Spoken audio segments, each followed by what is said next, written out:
Hello mga ka-solar. For today's video ay maglilinis tayo ng solar setup ni client. Ito po pala ay off-grid setup. At gamit po namin dito na inverter is 1 kilowatt lang na 1 solar. At saka 40 ampere lang na SEC. Tsaka yung kanyang battery po is 200 na solar homes. So, yan na po. Mamaya makita natin kung gaano na ba karami yung loob nito. So, para din po sa ating mga kababayan na may solar sa bahay, ugaliin po natin na linisan ito para po mas maganda yung maging kanyang performance at para na rin po tumagal yung ating mga solar setup sa bahay natin. So, ayan na po. Enjoy watching.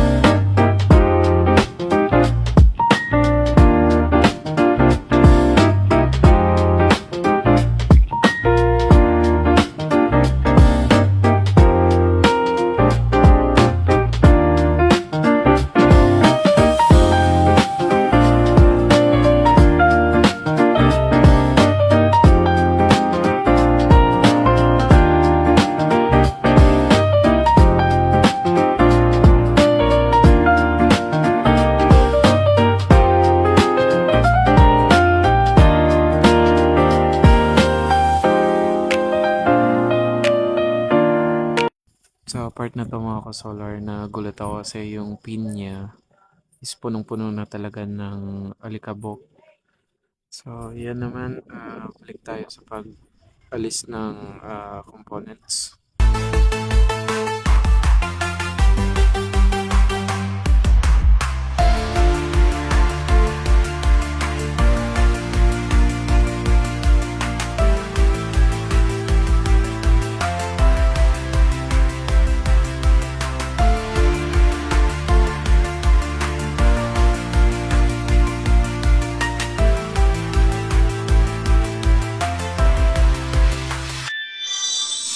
So, dito naman po is magde-disassemble na tayo ng inverter at saka SAC para makita natin kung gaano na ba talaga karami yung loob.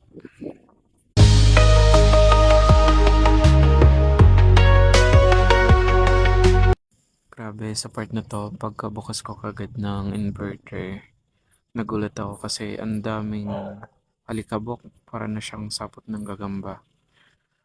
At same din sa SEC, yung solar charge controller. Madami rin na alikabok. At ito na yung sinasabi ko na dapat ugaliin natin maglinis ng ating mga equipment. So, ayan na. Linis na to. Matinding linisan na to. So, ayan. Enjoy ulit.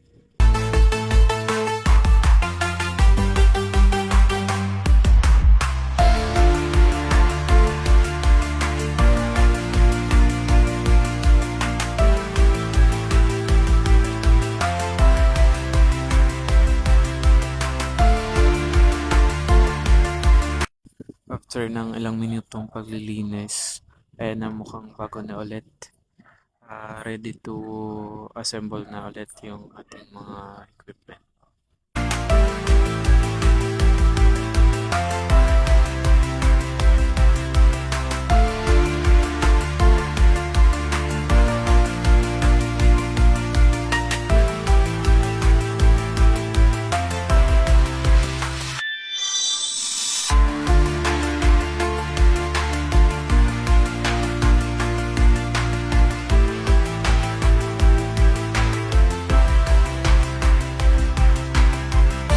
So, ayan na siya. Ready na ulit na isalpak doon sa nilagyan niya dati.